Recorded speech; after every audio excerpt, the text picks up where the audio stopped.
Okay, so unless you've been living under a rock, you've probably heard by now that there's been a leak of the Avengers Doomsday trailer and also the Spider-Man trailer. Whoever is in charge of trailers really needs to step their game up. Anyway, look, a lot of people are really unhappy based on what the trailer supposedly has in it. And I seem to be going the other way. A lot of people are saying that this is a desperate move from Marvel. And I think it is a bit of a desperate move. Obviously, a lot of their movies haven't been doing well lately.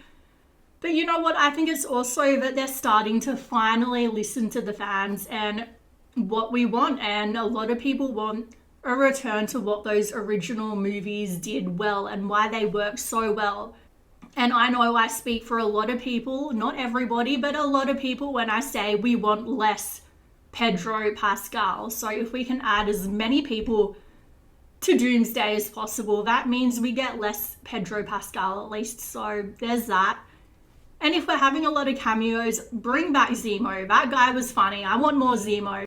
So one of the complaints is that having Robert Downey Jr. back, even though he's in a different role, facing off against Steve Rogers, is going to be like Captain America Civil War round 2. And I can see their point, but at the same time, it's going to be a different story, different characters. It's Steve Rogers, not Captain America. And yes, they're the same person, but still, it just feels like this is doing something new, but at the same time, returning to what fans want. They've watered down the characters from the original Avengers, like Thor, Loki. They've all been really weakened and replaced in their own shows. I couldn't even get past the first season of Loki, of his spin-off show, and he is my favorite character. So I'm glad they're bringing him back, and I hope they bring him back in a way that does the character justice. And same with Thor. I love Thor. He's my other favorite. Robert Downey Jr., Iron Man is my third favorite. Captain America is my fourth favorite. So this movie could either really, really make me happy or really sad. And I'm going in hopeful.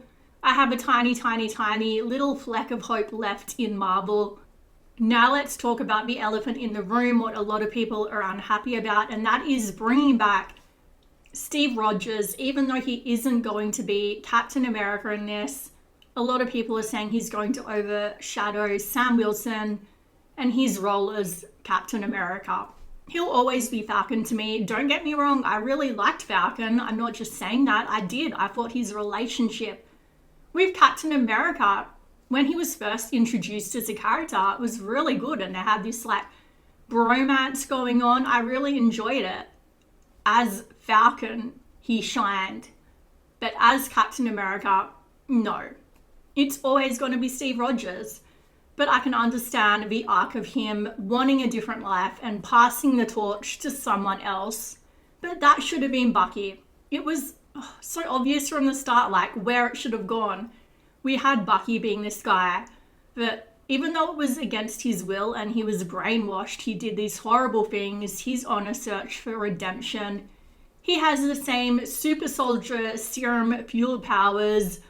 You know, he can easily do what Steve Rogers does in terms of physicality. And he's obviously very patriotic. He was, you know, in Captain America, the first Avenger, we can see he was in the army fighting for the same cause. So I feel like we missed out on what would have been a really great redemption character arc. So obviously it's too late for that, but still I hope they find a way to bring Bucky into this. I'm not 100% sure if he's meant to be in it or not, but hopefully. So let me know what you guys think down below, what you want to see in this movie. Let me know in the comments, and please feel free to like, comment, subscribe, all of that YouTube stuff. And I'll see you guys in the next video.